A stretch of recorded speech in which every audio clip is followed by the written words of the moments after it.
You, it's Friday. It's Holy Friday. Whew, natapos ko rin ang general cleaning ko sa aking dirty kitchen. Ito. Ayan. Nakakapagod maglinis, guys. Ang kapal ng mukha, oh. Tira-tira ang ginawa. Parang siya nag-general cleaning. Tagatapon ko lang naman ng basura. Ha? Siguro, guys, inabot ako ng 4 hours. Inabot kami ng 4 hours. Kasama ka? Kasama ka? Ha? Ayan. Ito dati, dito siya nakalagay.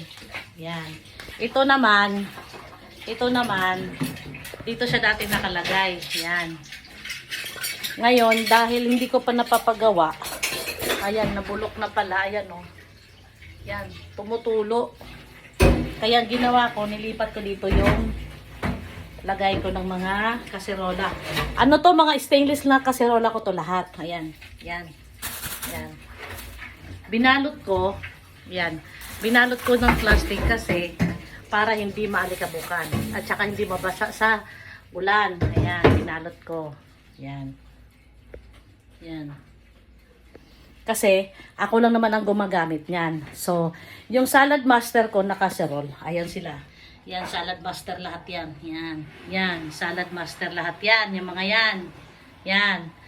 Pati yan, salad master. Ayan. Yan ang nilabas ko. Kasi yan ang gusto kong gamitin kasi mabilis magluto. At saka masarap ang lasa ng ulam ng niluluto mo.